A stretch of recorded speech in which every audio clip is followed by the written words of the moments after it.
mwaramutse neza nyakubahwa perezida wa repubulika. Amazina yanjye ni Yusuf Ntwari, nkaba nishimiye kuba umusangiza w'amagambo muri iki kiganiro. Nyakubahwa, murakoze kuba mwaduhaye umwanya wo kutuganiriza kuri uyu munsi, aho twateraniye aha ku Mulindi habereye amateka akomeye ya RPA na RPF. Tukaba twaje turi urubyiruko, twese cyangwa se benshi muri twebwe dukoresha imbuga nkoranyambaga nk'umwuga cyangwa se mu kwamamaza ibikorwa bigiye bitandukanye dukora. Tukaba tunazi yuko social media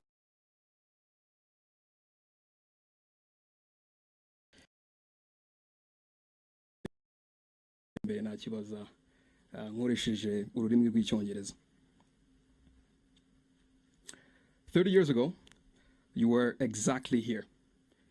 36 years old, probably younger than a few people in this audience, maybe not me, but a few people here. Outnumbered significantly, facing a reality that hundreds of thousands of people's lives, including some of your relatives, were at stake. Mr. President, take us back a little bit. We want to understand what was your state of mind in that specific moment when you gave the order that started the campaign to fight against the genocide against the Tutsis. Thank you.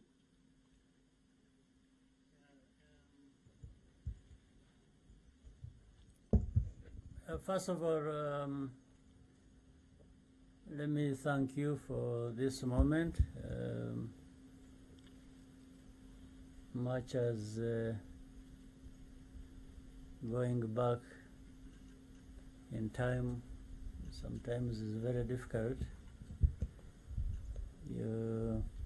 At least on my part, I wish I could forget completely some of those things or days,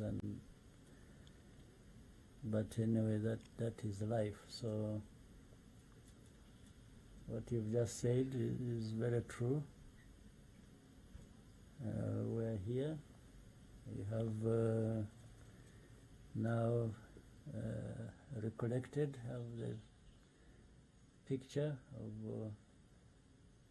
literally have a map of this place fixed somewhere in my mind. It can't go away. More so, what can't go away is what was happening in our country and what was facing us and we had to deal with.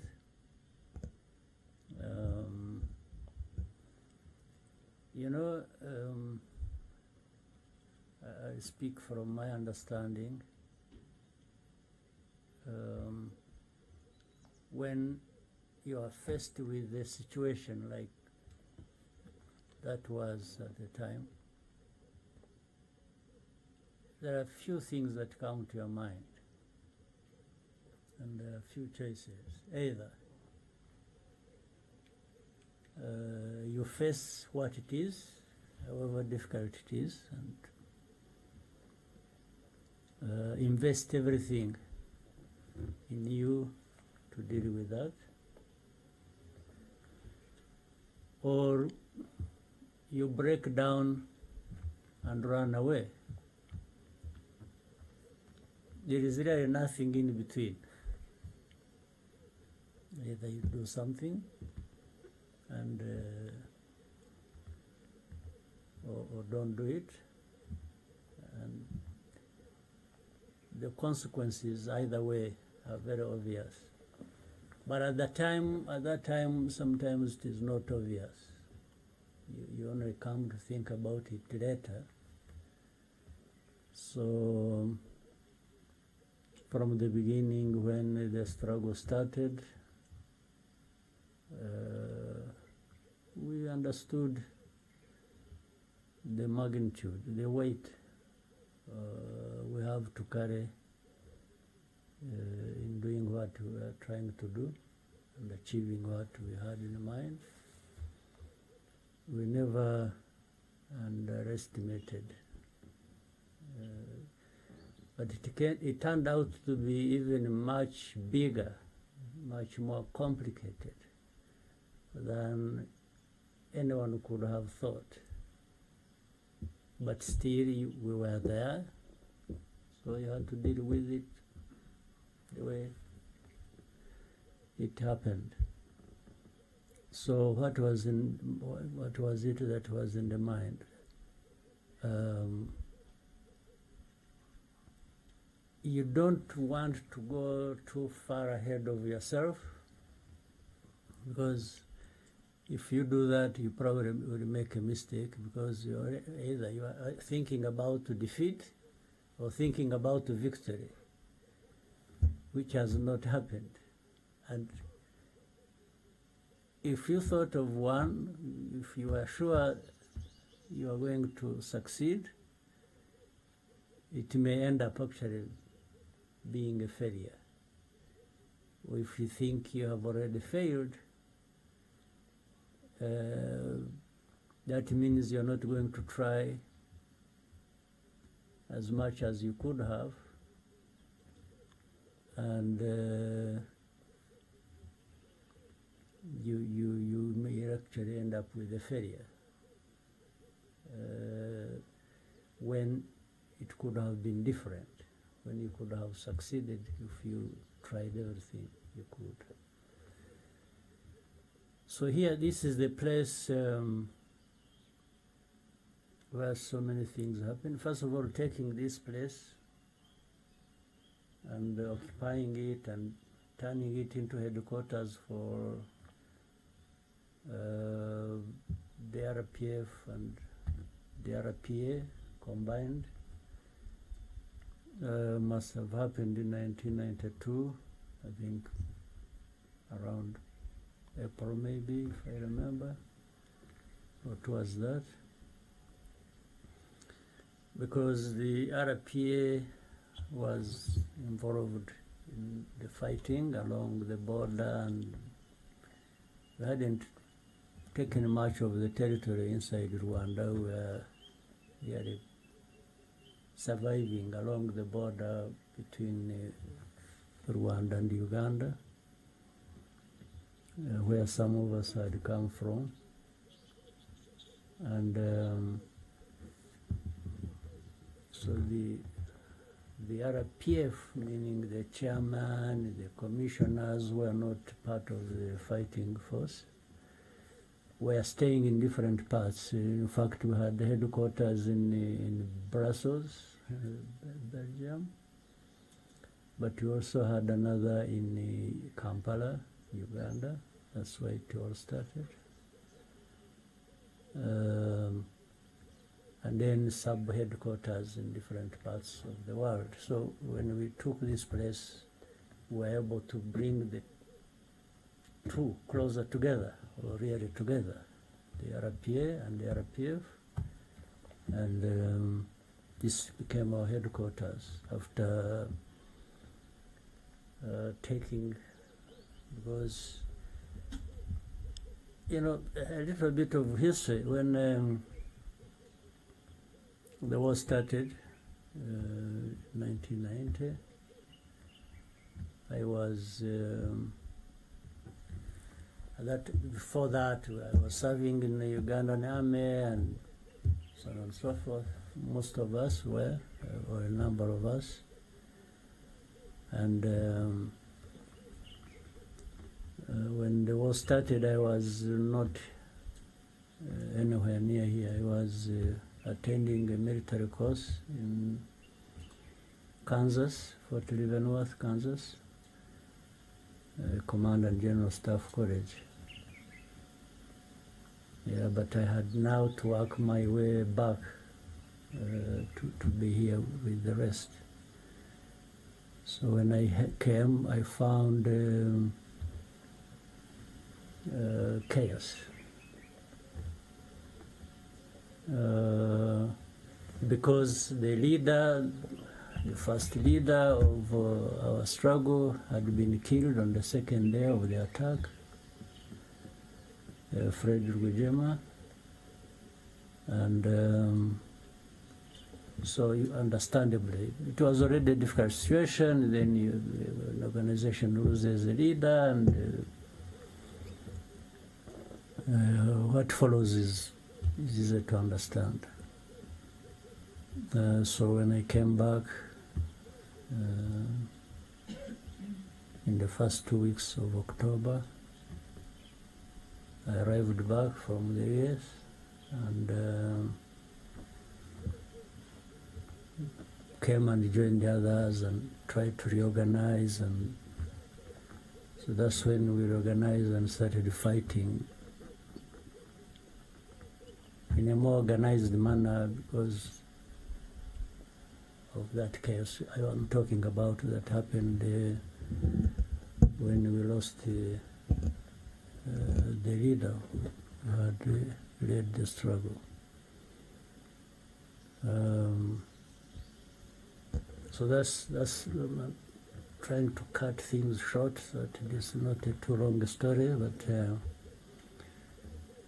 so that's how, all the way from then that chaos came 90 past, 91, and then 92 we found ourselves here and what I was just narrating happened. And it happened after we had taken places around here. In fact, that was specifically after attacking Byumba, Gicumbi. Now we are going to have a meeting.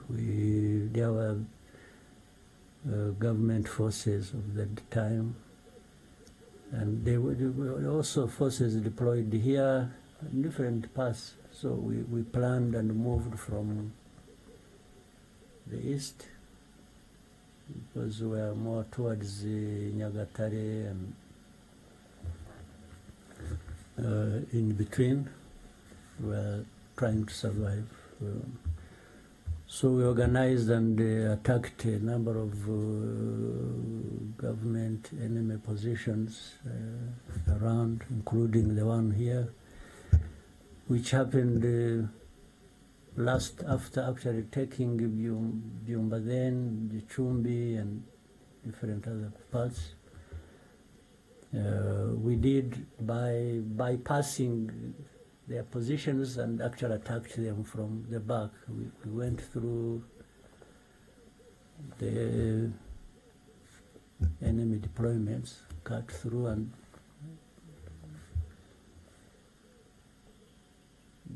those who were here didn't know we had attacked Byumba then.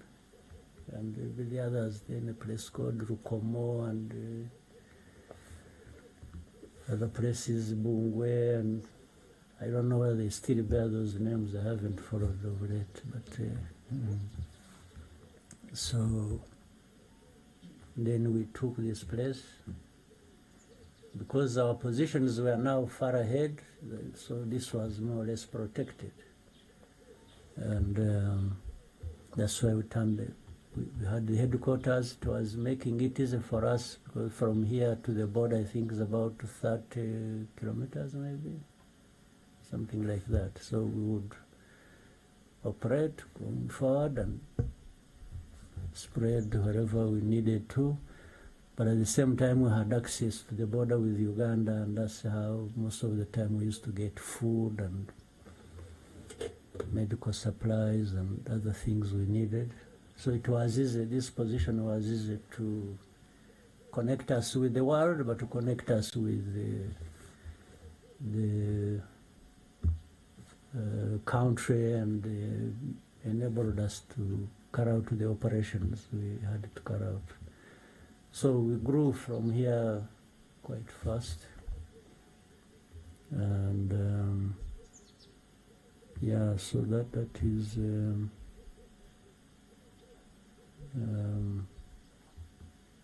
a number of things. It was coordinating from the east, but also that north now is when we were in Virunga. So it was like this. So we are here and we used to coordinate.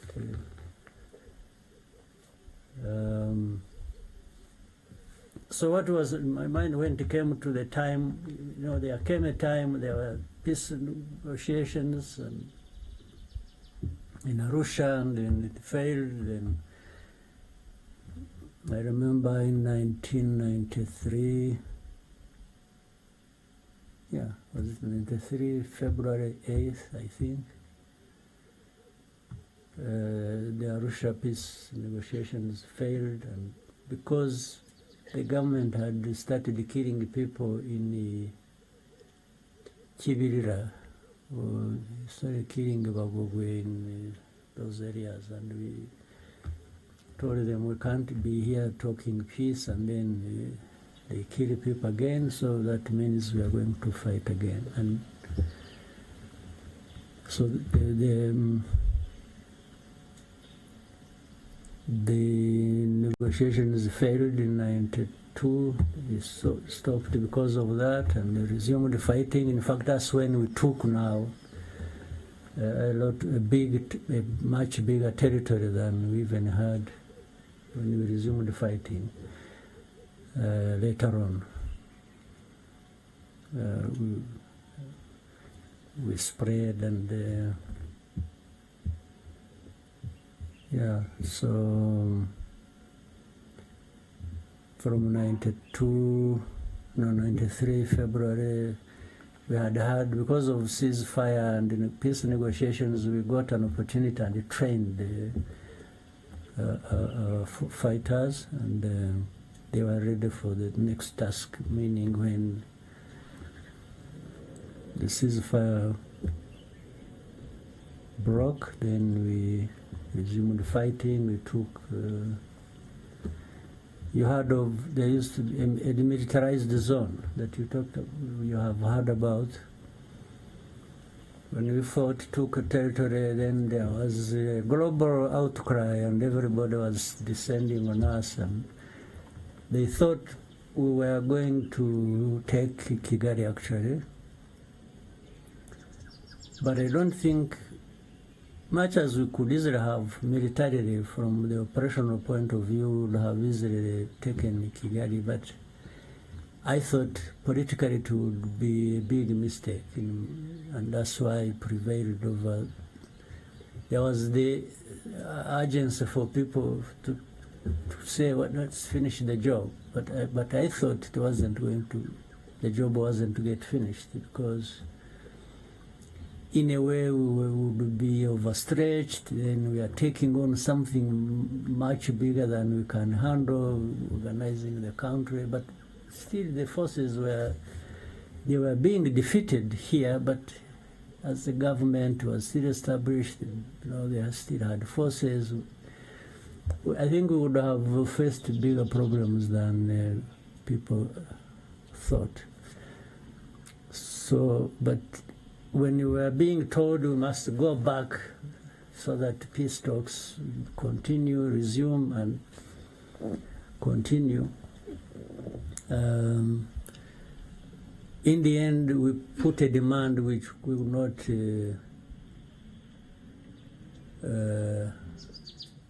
relinquish. We demanded that for the areas we have taken a big part of the country as a result of breaking the ceasefire by government and so on and so forth, we cannot return this area or these positions to the government. They've lost that, and they've lost it because of their own big mistake. So we compromised to make things simple for everybody. We actually gave in to some demands, but created a formula that would allow us to take it. We said, if we leave this place, it should be demilitarized, and maybe UN, or there was also at the time some African Union observers who were here, and said they should monitor this area. The government should stay where we pushed it to, and for us, we have no problem going back to our positions. And this area in between remains a demilitarized zone. But we had already registered a huge victory. We were able to connect with the people in the country, to a great extent. It put pressure on the government because they really got a very bad beating, and they were now open to more serious discussion. And that's what. So everything was being coordinated now from here, from Mulindi. So when it came the genocide, even before that, we used to monitor everything happening. We used to monitor militias being trained in there are hundreds of thousands in every district, as we have them now. And the plans would leak. We had people who would tell us, and we used to share it with the UN, the forces that were present here in the country, and we found actually they knew a lot about what the preparations were, by whom, where, and for what intention. They knew. When you hear people talk about genocide and as if it was something that just happened or happened because of Habyarimana's death or this and that, it's all rubbish. This happened way before. In fact, General Darer, the commander of the UN forces, used to come here many times. He would come by helicopter or by road many times. There are so many visitors who used to come here, even from outside of Rwanda, and we used to share this information. We used to discuss it. We would give them information you have, give them evidence, give them, and sometimes we would find they already know.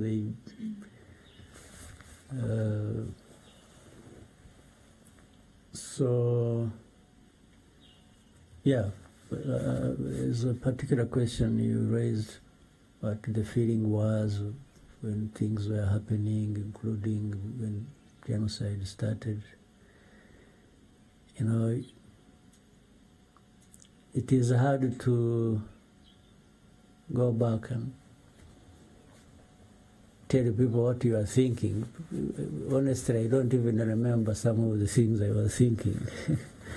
Things were happening so fast, and it was so stressful, and I spent more time and energy trying to stabilize myself so that I don't collapse under the weight of everything. But focused on saying, first, if it is fighting, we must fight to win. If it is even politics, we must do the right thing politically, still make progress. And then when the genocide started, the immediate thing was to fight the people who were killing. Second, try and save as many people as we could, if it were possible, but same time collapsing the government that was responsible for that.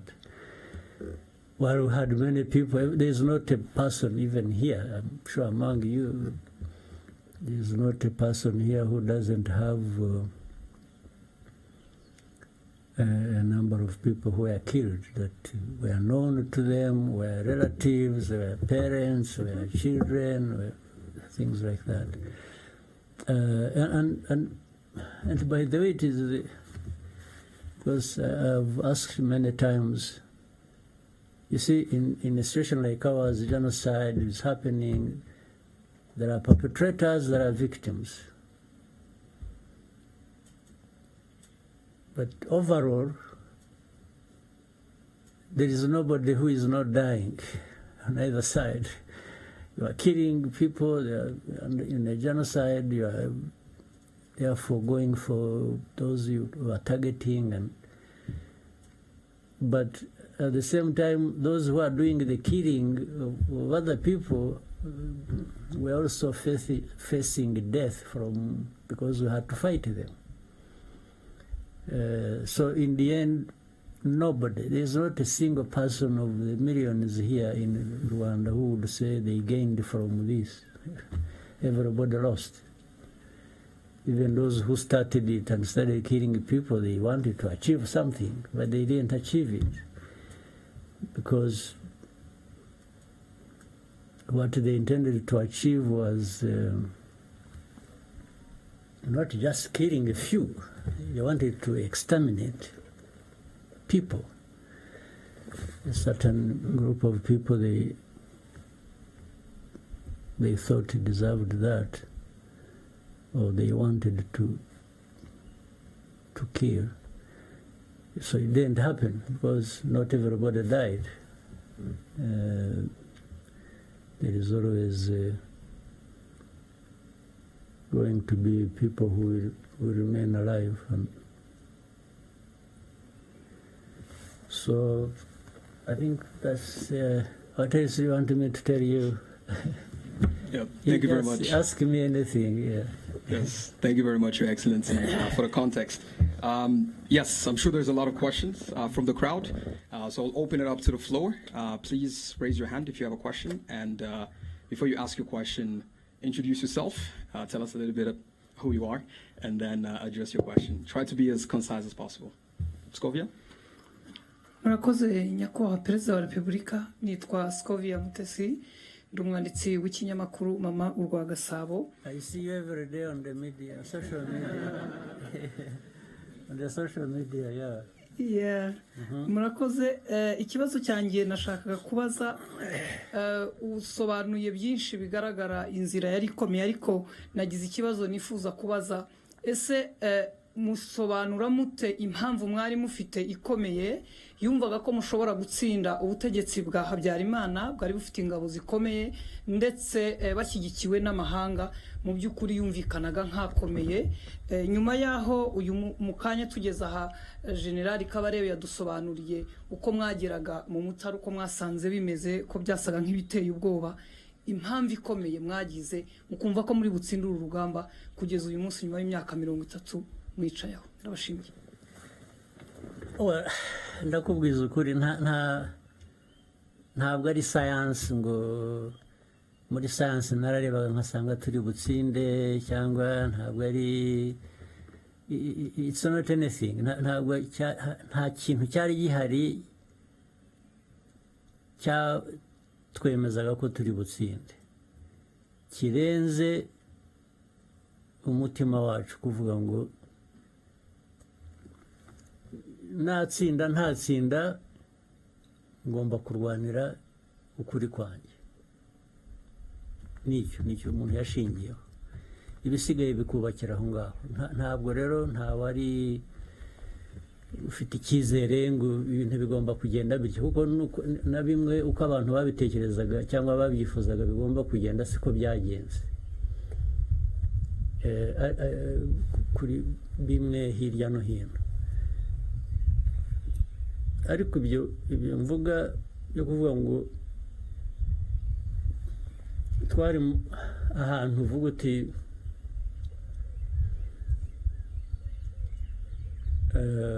bya bintu natangiriyeho kugira ngo wenda nabivuze mu Cyongereza mbivuga mu Kinyarwanda, aho uvuga uti ariko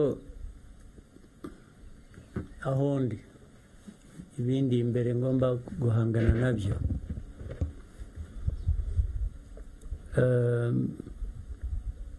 Mfite uburyo bungana iki kugira ngo nkore kimwe cyangwa nkore ikindi, ariko ukaba ufite ibintu bibiri gusa, kuvuga ngo either ndabihunga nigendere nkiza amagara yanjye, kuko hari ababikoze barahunga barigendera babivamo, n'ubu barakiruka ntibaragaruka. Ibyo babikora. Ikindi ni ukuvuga ngo oya, ntabwo ndi bugenze ibyo narwaniraga, n'ubundi ni ukuri kwanjye ngomba kubikomeza ni nabizera mbizire. Ni ibintu bibiri rero, yezo urahunga cyangwa urasigara uhangane n'ikibazo. Ibi byo guhangana n'ikibazo byari muri bantu benshi, nicyo cyiza cyabyo, byari mu banyarwanda benshi, ntabwo bari bake. Abahunze ngira ngo nibo bake kurusha basigaye bahanganye n'ibibazo. Muri uko guhangana rero n'ibibazo nyine ugomba gukoresha rero ubwenge, noneho gukoresha ubwenge. Ese uhangana n'ibibazo ute? Guhitamo inzira uhangana nabyo nayo noneho niho hazira gukoresha umutima n'ubwenge, bikaguha icyo gukora bitewe n'icyo ufite, n'icyo uzi ku mwanzi, n'uburyo bwo gukoresha kugira ngo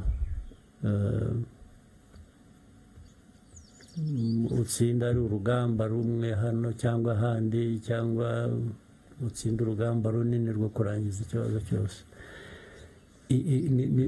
Nta kindi cyizere, nta kintu cyari gihari cyaha umuntu uwo ari we wese. Yewe n'abatsinzwe banza batari bazi ko bazatsindwa, babaga bazi ko ni leta, bafite ibyangombwa byose, bumvaga bari aho. Twebwe bitaga inyenzi, bazatunyura hejuru gusa bakagenda. Natwe kubera aho twavaga nuko twari tumeze n'ubushobozi butari buhagije twari dufite, usibye uwo mutima wo gukora ibyo ushaka gukora, warabikoraga, ariko nta garanti, nta kintu cyakwemezaga ngo ibyo urwanira uzabigeraho. Ariko wagomba kurwana nenewe kuko nicyo wahisemo, kandi niyo inzira yari imbere yawe warebaga wakoresha gusa. So ntazagira ukubeshya ngo ibyo twita intsinzi ngo barayirebaga. Barayirwaniye bayigeraho, ariko kuba warayirebaga iza ibyo bizavugwa n'utari uhari.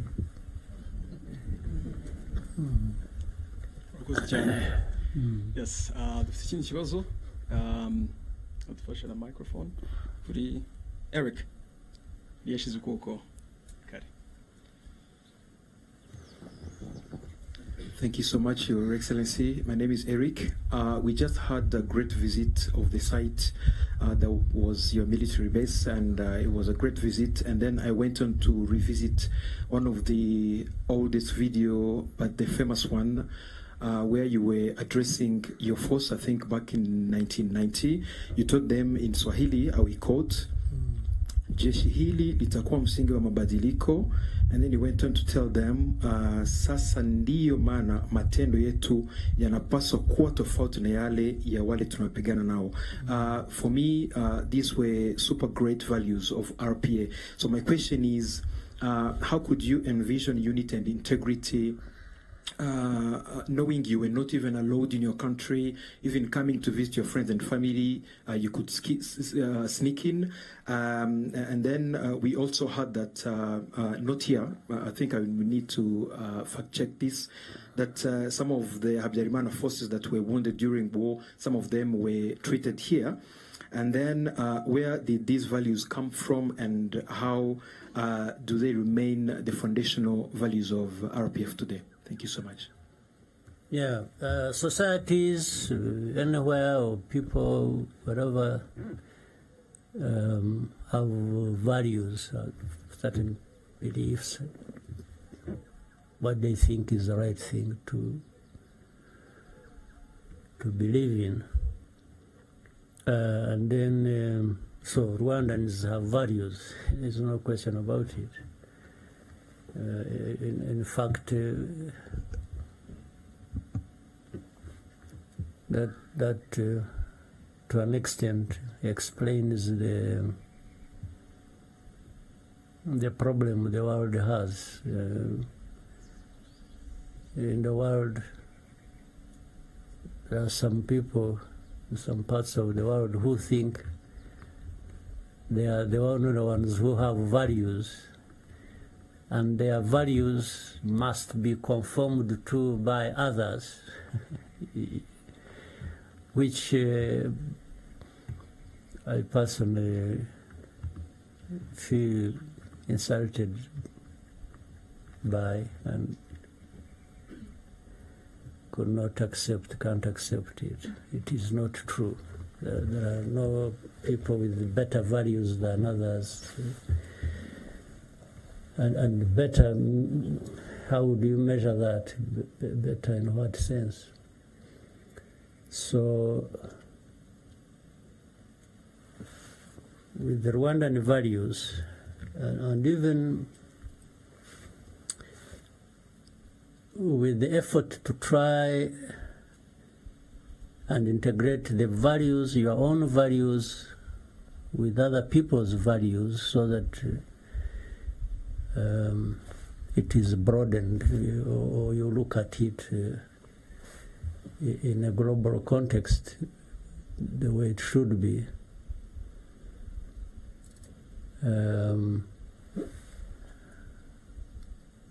The governance of the country, the politics of the country, ordinarily should reflect the values of that society.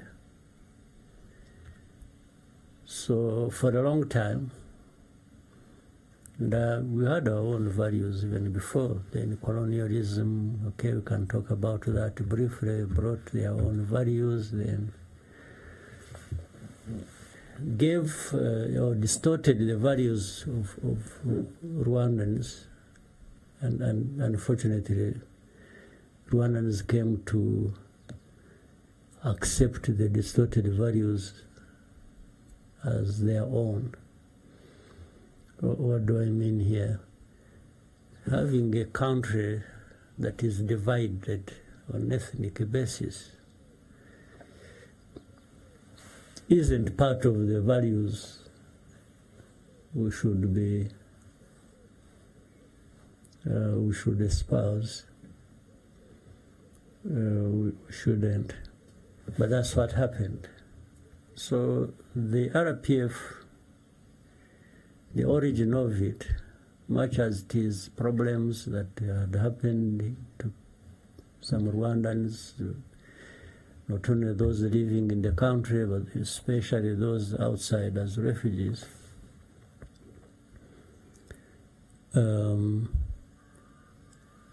For things to go back to the right order, the politics must be bringing back the unity of the country, so that we are no longer ethnic groups, but rather the integration of that into or by national unity. So that's really how RPF was born. It's the foundation of RPF. So what I was saying to the fighters at that time is clearly narrating to them the story of who we are, or rather reminding them, because I think everyone knew, but people don't always do things based on what they know they should be doing. So I was just reminding them, or I was telling them that this struggle has a meaning. It's not just fighting and you kill, they kill, and you take over. Even if you take over an authority, or you are into government, you are there, you should be there for a purpose. It's not just taking over, it's there for a purpose. So that's what I was, and I knew that, of course, even as now it still is, even the RDF that transitioned from the RPA into the current defense force we have, is the center, the center of gravity here of what we are doing in the country, or the country, what it is, whether it is security, stability, socio-economic development, and so on and so forth. That message, and which they all understood, still plays part in what we are doing today, or who we are today, or what we want to be in the future. Yes, that differentiation between those who were fighting that later on committed genocide, or some of them had done so actually in many other, you remember this genocides of 60s, of 70s.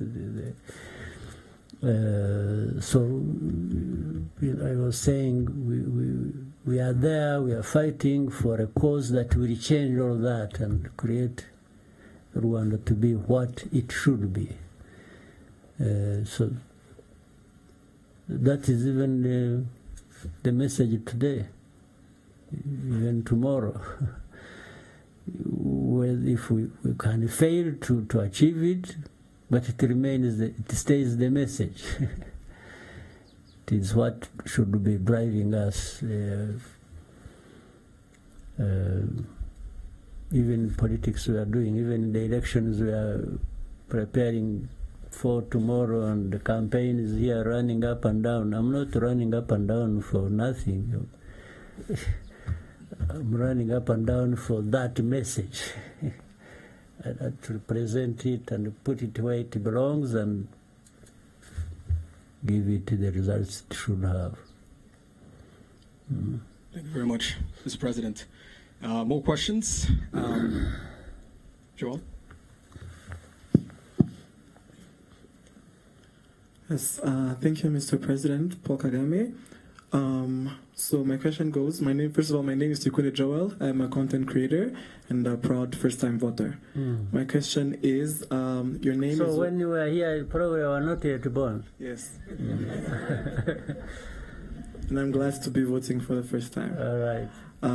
So my question is, your name is one that is known for intentional leadership, but today would like to know, how do you take care of Paul Kagame beyond the official roles that you play? Sorry, let me get your question again. Yes, your name is one that is known for intentional leadership. Yeah. How do you take care of Paul Kagame beyond the official roles that you play? Okay. Let me tell you just off, this place where we are, actually, let me tell you something. I don't know if it is necessary. When I was at the Command and General Staff College in the US, I went it is going to turn out to be a long story maybe, but you know how I went there also? First, it was not me supposed to be going for that course. I was supposed to be going for a course somewhere else. The one who was supposed to be going to the US was Fred Rwigema to attend that course. Even when I arrived at the course, I had to change the documents. Everything was recorded in Fred Rwigema's name. So we had to change all that into my names. But what happened, maybe I'm sure many of you don't know, when we started organizing in Uganda to actually do what the Ugandans got to know about it, we were doing it discreetly. And even encouraging Rwandans to join the army and inviting some from different other parts of the world to come and join and be with us. And because that time it was easy to join the army in Uganda, they had many groups fighting, so we filled the space. And And some of us had had the opportunity of being part of the struggle from the beginning, and we are so organizing and bringing people in.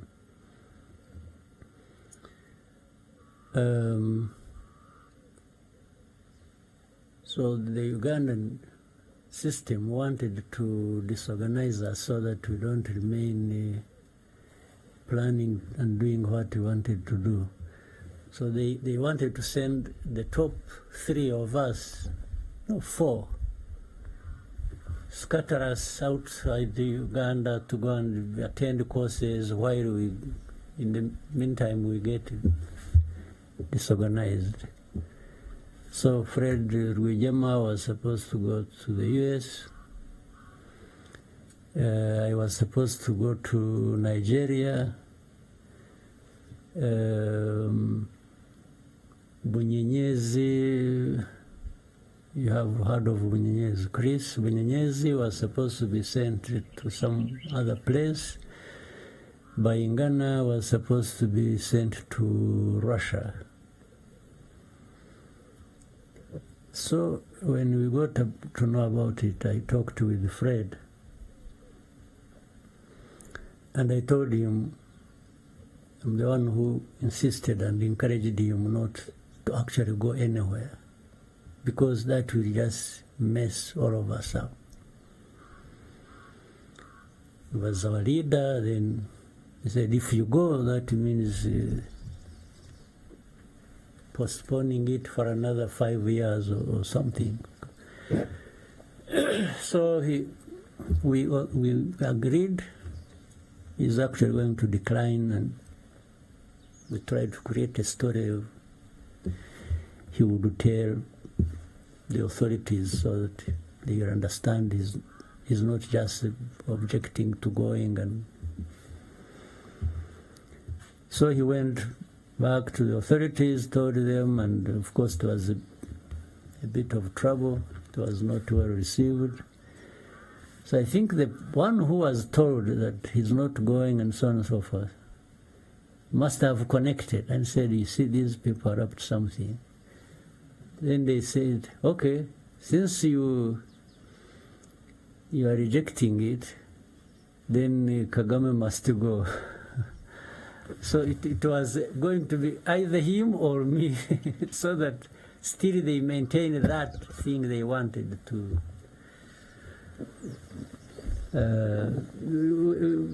I'm sure they are warning you for time, but let me say we are in charge of time here. Don't worry. So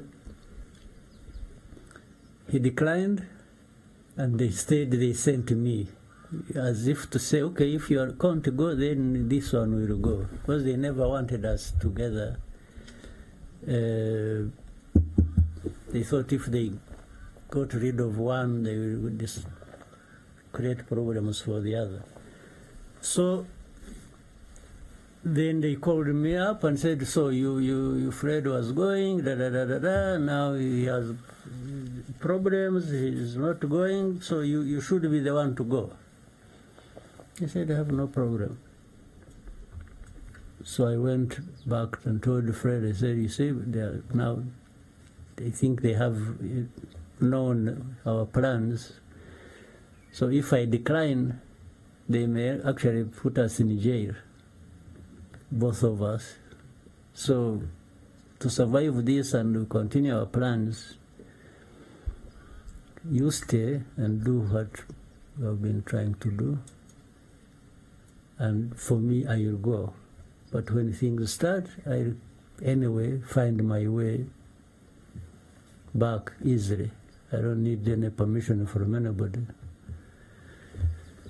So that's what happened. When I went for a course, blah, blah, blah, long story short. So later on, my wife, we had just been married. She's here. They must have thrown me out of the honeymoon and, and just and sent her the course. So but she found me there a few months later, but and that time I'm trying to arrive at a quick thing here, and trying to separate the two Kagames, and probably I'm 3 or 4, I don't know. But when she found me there, she was already pregnant with her first son, Ivan. And when the point I'm arriving at, in 93, actually in 94, just before genocide, he was 3 years old. He was sent to me. I stayed with him in this house somewhere. Is it up here? Yeah, it's up here.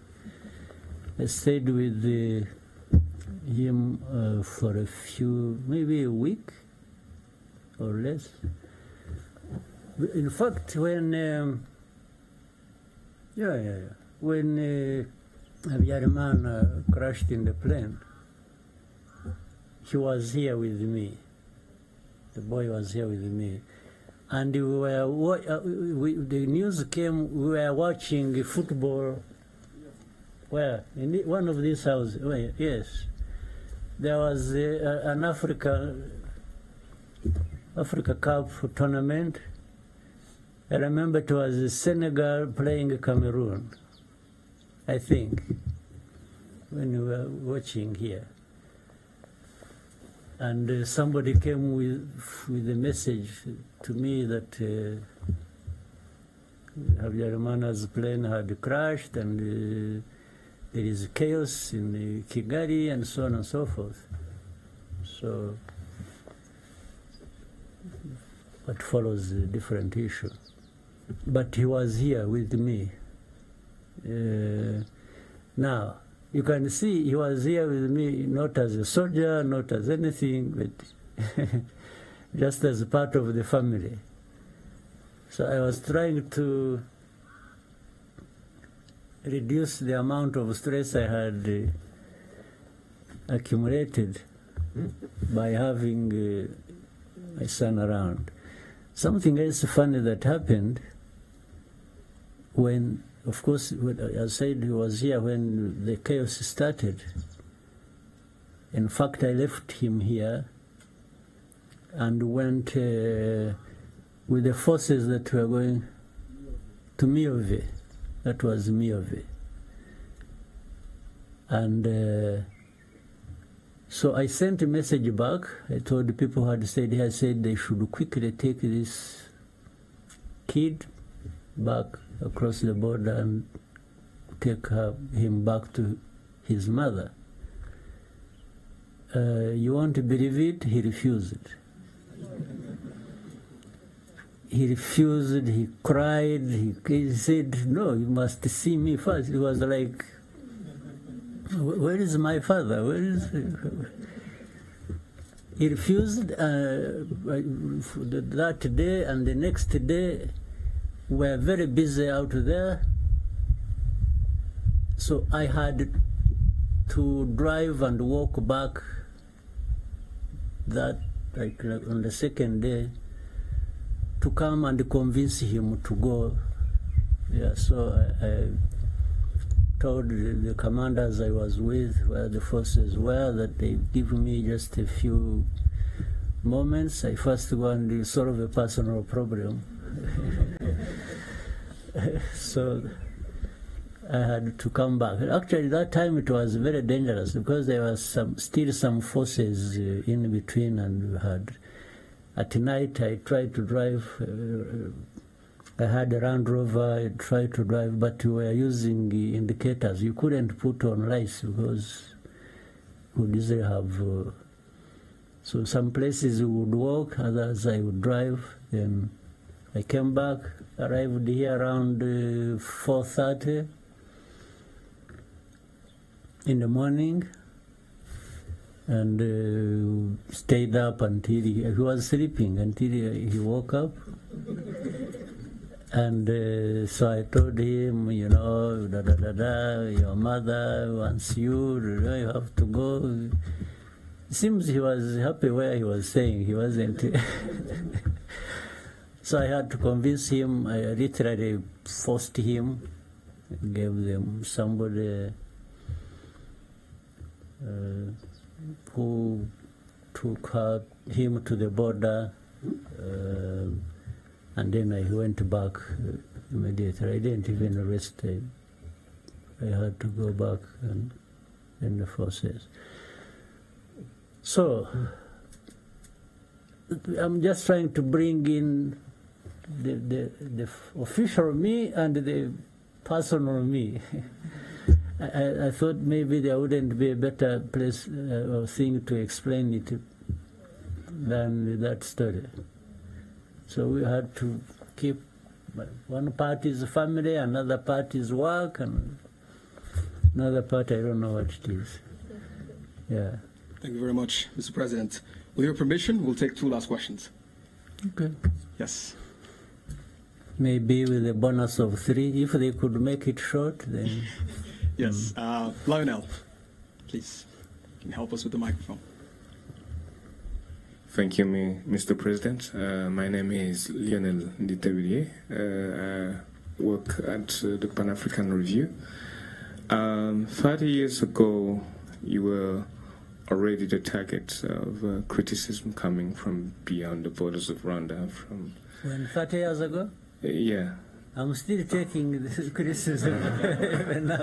Yes, that was my question. Like, what was it then, and what is it now that is driving that criticism? And what can the new generation of Rwanda learn from the way you handled it?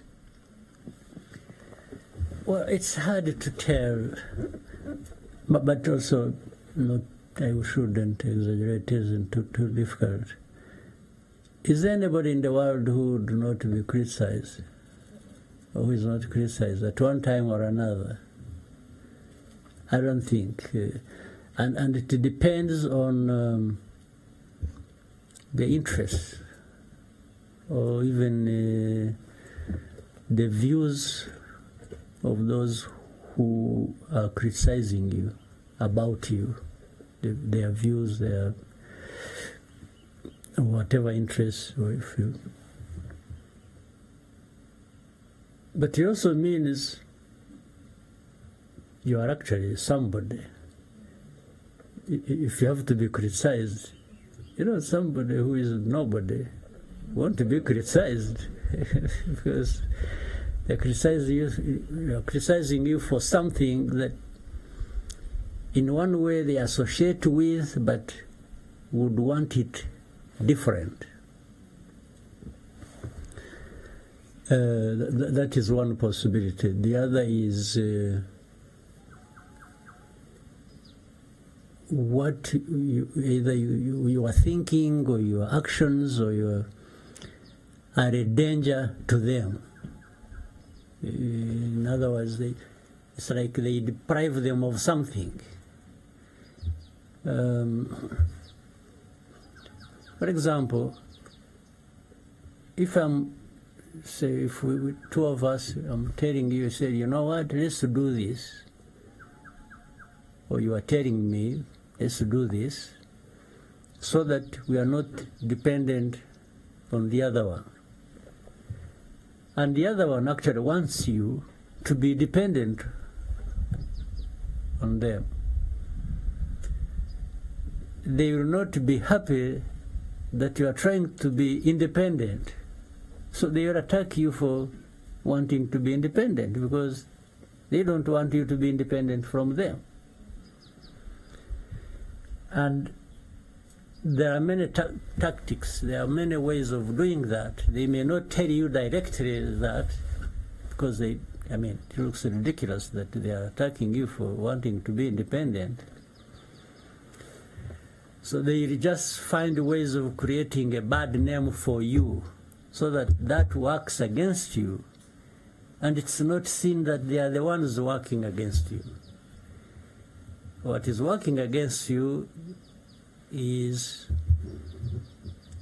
is what they have created about you, the image.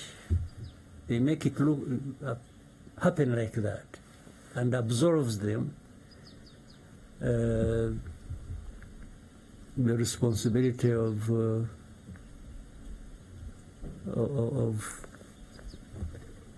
attacking you or criticizing you. So it's like, you see, it's like that. You know, at a higher level, like in our case,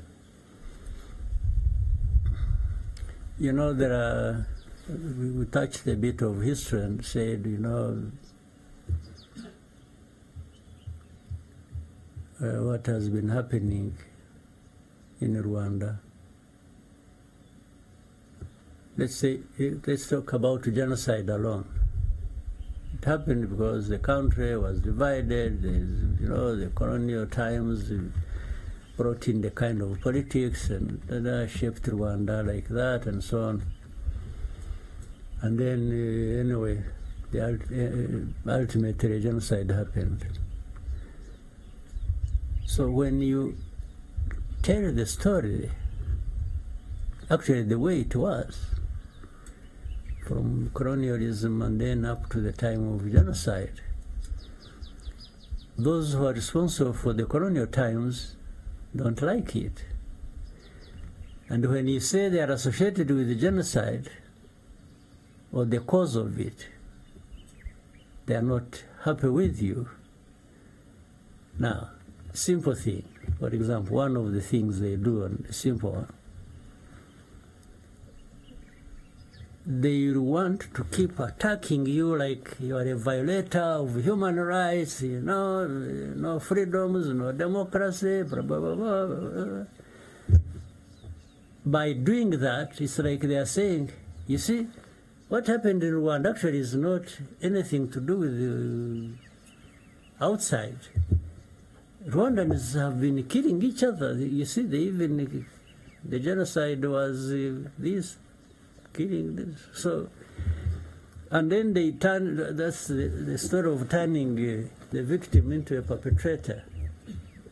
You have seen how many times they are out there saying, accusing RDF, accusing Rwanda, you know, the security. I was reading something the other day saying, you know, you have seen this consortium of journalists, what they are saying, that Rwanda has spies all over the world, killing their opponents, you know, everywhere, in the whole world. So it's like they keep saying this about Rwanda. Rwanda is just a bunch of killers, you know. Not only that, they killed each other, now they are killing opponents. Now, you see, that when you get lost in that story, there is no outside blame.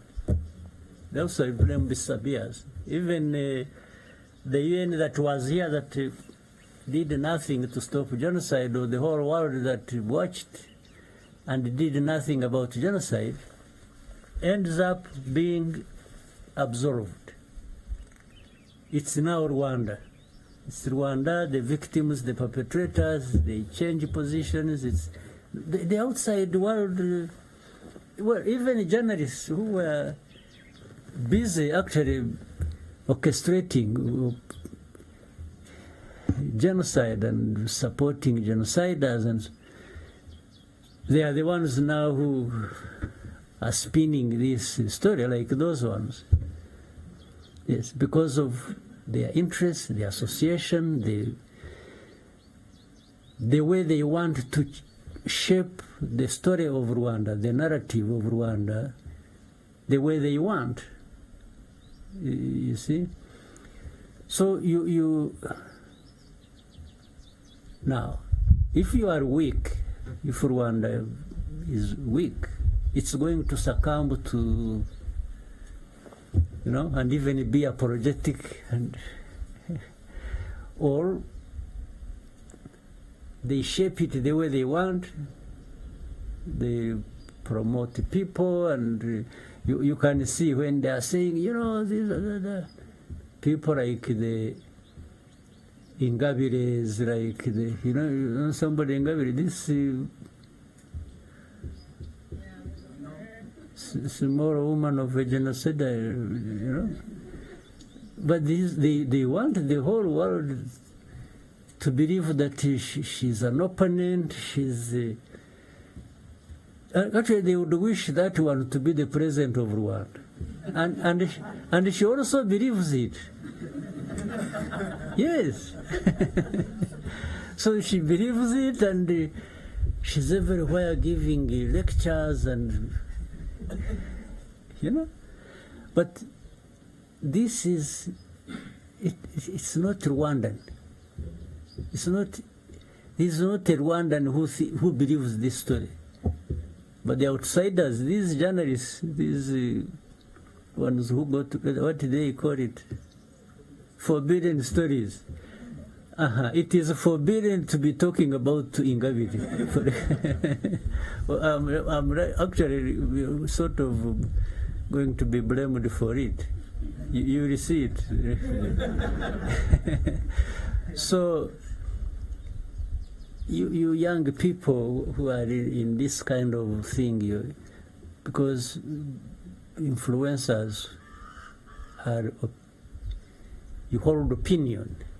You hold opinions for a reason. You are part of the social political fabric of this country. So if you don't grasp that easily, I'm sure maybe, you know, among you or somewhere else, there are people who are operating the opposite of how you are doing it. Yes, so they must be having a reason, either of their own or being used by others. So constantly, we've got to be aware, we have got to be, but we also got to have what we want for ourselves.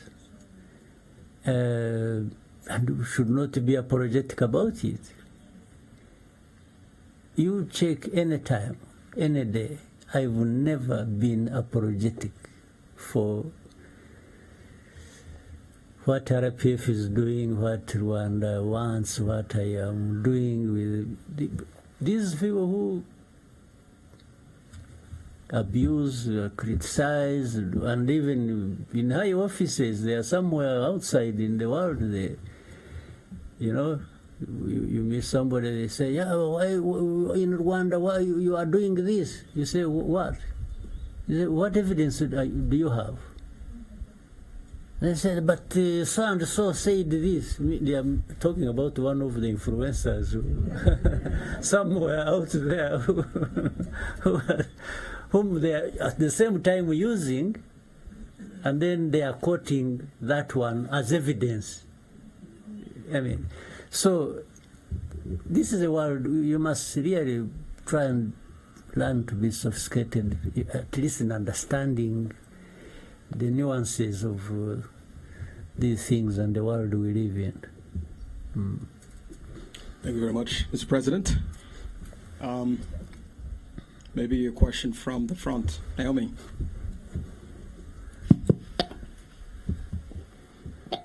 Thank you, Your Excellency. Amazina nitwa Naomi, and I'm one of the content creators here in Rwanda. I think I've also seen you many times. Yes, I'm so happy to be sitting right in front of you and next to the First Lady.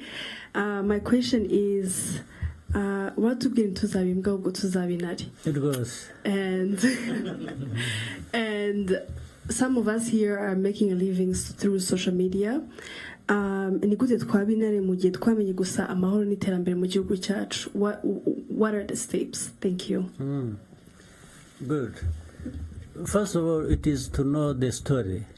No kumenya, ugomba kumenya nibyo wasanze ari byiza, muracyari bato nyine bimwe mugenda mubyumva, ariko mukwiriye kubyumva, mukwiriye no kubimenya, mukamenya ngo ibi byiza ntabwo ari uko byari bimeze imyaka 30 ishize. then the question is byagenze gute kugira ngo tube dufite ibi byiza. Immediately also what kicks in kiza noneho mu mutwe wawe ni ukuvuga ngo ariko ko dufite aya mateka asatya kandi twaba dufite ibi byiza bimeze gutya, hariya amateka mabi yazagaruka. So noneho igikurikiraho ni ukurinda ibyo byiza ufite. Kubirinda gute rero? Hari uburyo bwinshi. Kubirinda even by shaping the opinion, facts, evidence and explanation. Kuvuga ngo ikintu ni cyiza, umbaje uti ni kuki ari cyiza, nabikubwira. I will give you evidence, I will give you a fact, I will give you why I believe which kintu ni cyiza. So mu byo mukora rero nyine naho ngaho, iyo byageze ahandi, iyo noneho nanone usubira mu mateka ukareba mu mateka, you turn pages ukareba. Ntabwo ibyiza byikora, ntabwo ibyiza biva muri opinion gusa ngo irushya. No mu opinion hari intambara nabyo. Buri munsi you wake up ready for a fight of some kind, right? Yes. Numvuga nabi, niyo waba utavuze igihugu nabi, numvuga nabi turahangana. Ndakubaza impamvu mvuga nabi kandi ugiye numva. Izindi ntambara zibaho ni izisanzwe, iz'amasasu noneho zirimo no kubura ubuzima. Ibyo nabyo ntawe ubihejwemo. Ibyo nabyo hari ababyitabira baka. So nibyo rero cyambere, ariko byose bihera ku mutima wawe n'ubwenge bwawe n'ukuntu utekereza. Na precisely nka bya ntimuzabimbwa muzabe ntari. Ni ukuvuga ngo kubimbwa ni ukubaho utagira opinion, utagira umuntu yagutuka uti amusore akaba ari we apologizing. No, should be the one to apologize, not to me. So kuba intare vuga ari no guhangana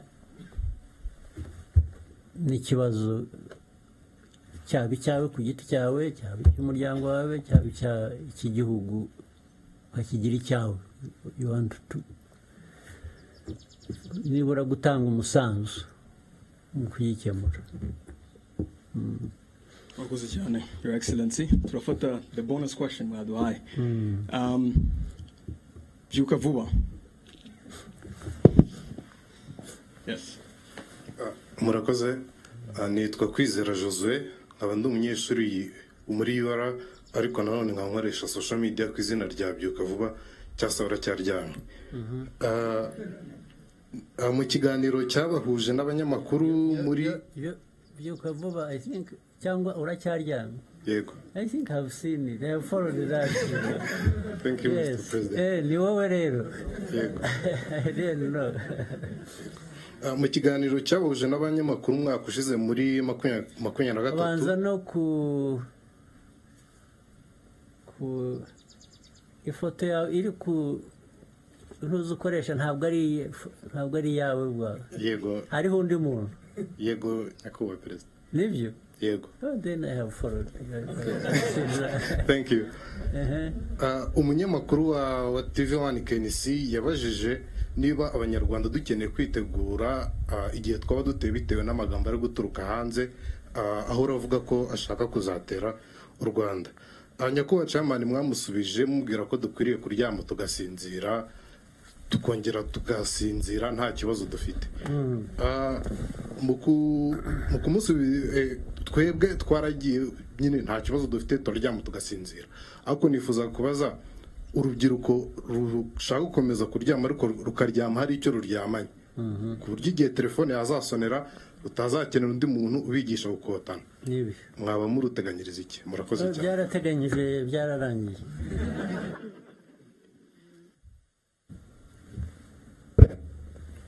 kuvuga gutyo ngo burya musinzire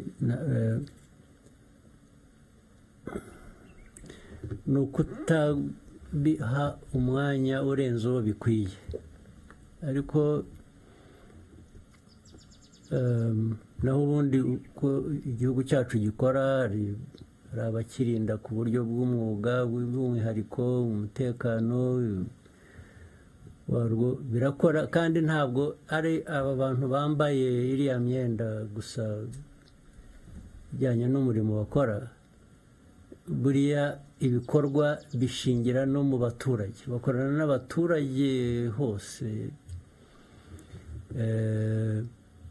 ku buryo noneho no mu buryo bundi, ari ubw'ibiza, ari ubw'icyabaye aha, ari impanuka yabaye aha, hari uburyo, hari ubugezweho, hari ubusanzwe, ari wa mutima navugaga, abagomba kubimenya ako kanya barabimenya, bakaba bazi ngo aha habaye impanuka, aha habaye iki, nimutabare, nimugire mute. Urumva rero ko bitasigara inyuma no mu buryo noneho bwo guhangana n'abaturuka hanze bashaka guhungabanya umutekano wacu. Abantu ni ukuryama, ariko kandi nyine musigaye mufite na za telefoni rero, hazaho ka alamu kakubwira ngo hari uburyo bwinshi butandukanye aho abantu bagomba kubimenya. Noneho hari n'ubundi buryo bugomba gutegura abo ngabo bagomba kugira icyo bakora bashoboye aho ariho hose.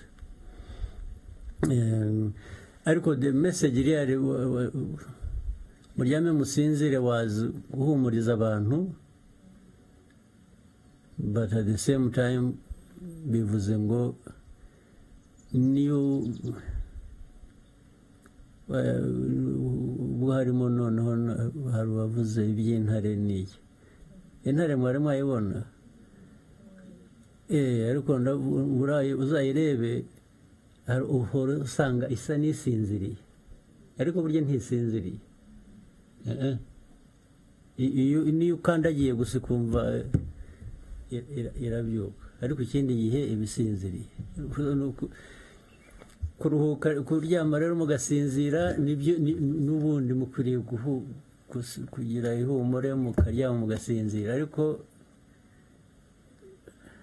muri mwe iyo akantu gakomye urakanguka, sibyo?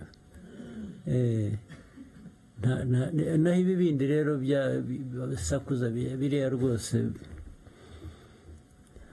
nabo kandi barabizi, ni ukuvuga gusa kuko bashaka mujya mu makuru mugasubizanya, baratukana bagashaka ko basubiza, nawe ukandura nkabo, so barabihorera. Ariko iyo byarenze umurongo barabizi ikibabaho. Thank you very much, Your Excellency, for the inspiring words. I believe that this place and the tour that we did was very inspirational for us. Maybe we will not fight the same kind of fights that you did 30 years ago, but we have a very important fight to do as well, which is information online and using social media for the right reasons. So thank you very much, Your Excellency, and good luck on the campaign today. Thank you. Actually, you are lucky. You have the information fight available for you, but you can even join the other ones. So for you, you have for me, it was only one option, that was just the information one I didn't have. But for you, you are lucky. But just know that the possibilities are limitless. That's the most important thing. And this is your country, it is yourselves, it's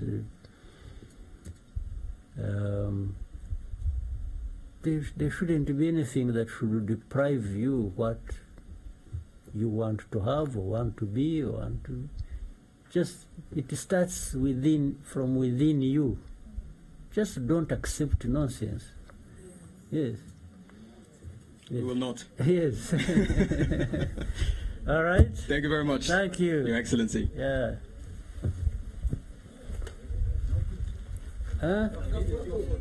So, can you organize? We have pictures. And, yeah.